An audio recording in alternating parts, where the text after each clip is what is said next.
It's time for our community spotlight, and I am speaking today with Morgan from the Hardin County Chamber and Business Alliance. Hello, Morgan. Hello, Angie.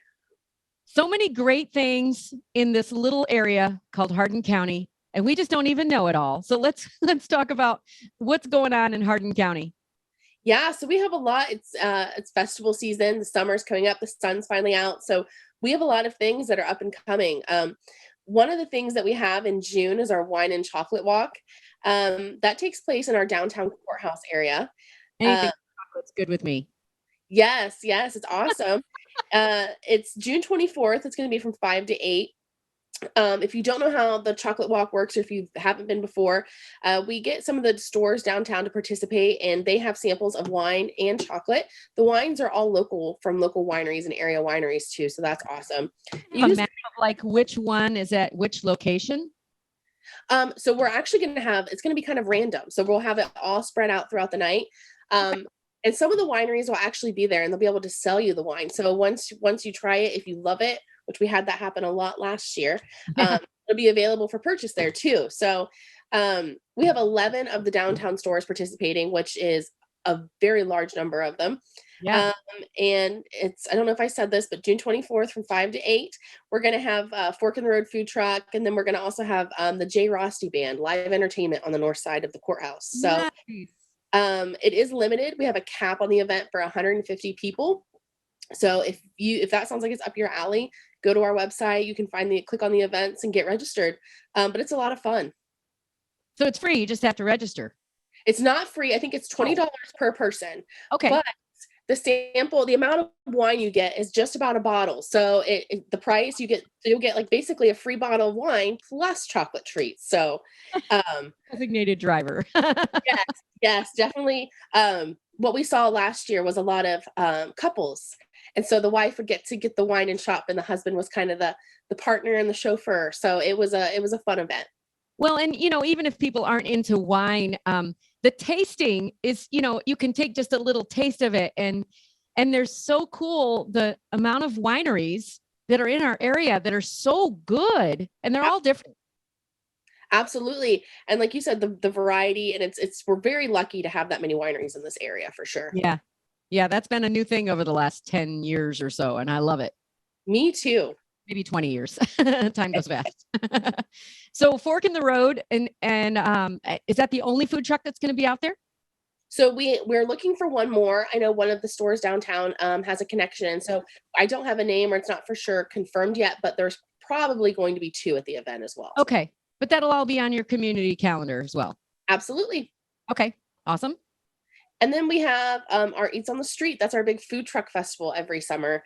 That's going to take place on July 16th. Okay. We've changed things up a little bit this year. So we're going to have multiple bands. So in the years past, we've had one band play for about 3 or 4 hours, which is a lot for one band. So this year we have our headlining artist, the band Steel. You can check them out on Spotify. They are from Alabama. And then we are having the J. Rosty Band open the event. And we'll be hearing from the Cherry Bombs in there as well. And then finally at the end, from about 8 to 10, our headlining band, the band Steel, will be playing. We have a ton of food trucks. We have 12 confirmed. We got room for 2 more. We have our kids zone that's going to be open all night long. So bounce houses, face painting, sidewalk chalk, and of course our classic car show too.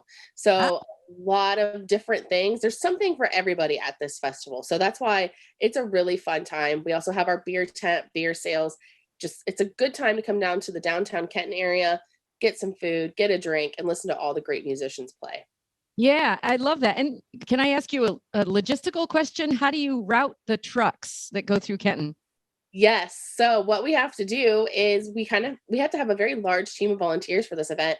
And so somebody kind of sits where we have some of the road closures, and ahead of time, we send out a map to all of the participating trucks and tell them where the entrance is at. And then we let them in, and then somebody on a golf cart kind of guides them through the downtown and gets them parked. So logistically, it's a bit of a nightmare, but we've got it figured out now. We've got it down pat, and it's a lot easier. And the other roads are still open for the traffic to go through.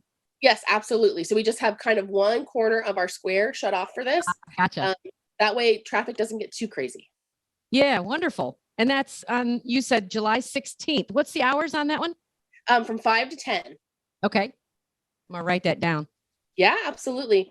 It's definitely our biggest festival. It's the most well attended one too. We have people from all over come. It's wonderful because it's really hard sometimes to have these events in the downtown because Kenton is so unique in its traffic patterns. Yeah. And so this is one of those times where we get to really show off and showcase the downtown. And it's great. Fun. Okay. And what's going on with businesses? So the businesses are doing great. So everybody's making their comebacks from COVID. We're excited to see there's been a shift. Everybody's hiring. So if anybody is looking for a job, there are plenty of opportunities. But for our members, we've been trying to create some new programs and new opportunities for people to get the word out. So we started a new program called Community Coffee.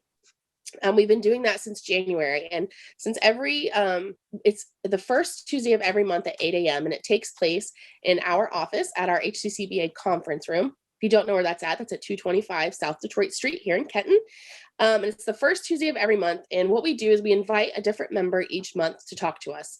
The member brings donuts or some type of breakfast item, and we provide the coffee. It's free to everybody. So it's open to the public and all of our members. What we've noticed is we have had an opportunity to have great dialogue. It's a great way to stay informed, stay up to date, and it really gives you this sense of community, like getting together and everybody, it helps everybody get on the same page, and it creates, it fosters an environment for a lot of ideas. So our next one coming up is June 7th, and we're going to have our guest speaker is Bridget Hull from Health Markets here in Kenton. She offers a lot of programs that a lot of people don't know about that are for, especially if you're on Medicaid or Medicare, and a lot of these programs are free. And so we're excited to have her come and talk to us about those and hopefully get more people connected with some awesome resources. Yeah, that's really cool. And now I know you put out, is that something that people get sent to themselves? I'm sorry?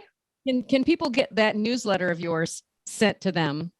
If they are a member, they can. If not, what I recommend doing is if you go to our website, hccba.com, we have an events section. The nice thing about our events calendar is if you want to add your own event, you can, but it also gives you access to all of these things. So the community coffee and everything else is on there. So even if you don't get the newsletter, just go to our website, click on that events, and you can see everything on there. All right, give the website one more time. hccba.com. hccba.com, which is basically the initials for the Hardin County Chamber and Business Alliance. Yes. Anything else? We have a lunch and learn coming up. If some of our members, even for non-members, you can attend for a fee. These lunch and learns are great. It's a great opportunity. It's a free lunch. Plus you get to learn a new skill or make new connections. Our recent one we had was about social media and marketing, and our speaker actually gave everybody kind of an outline for how to create a marketing plan and utilizing social media to kind of further your marketing plan. So this next one we have coming up is May 31st. The topic's going to be diversity in the workplace, and we're going to hear from Christopher Caldwell, who's the International Services Advisor at Ohio Northern University. So a lot of cool things coming up and a lot of cool things happening. Nice. I love it. I love all the stuff that's going on in Kenton and Hardin County. Me too. There's always something going on. That's what I tell everybody. There's always something happening. All right. hccba.com is the website. Make sure you check it out. Morgan, thanks so much for joining me this morning. Yes. Thank you for having me.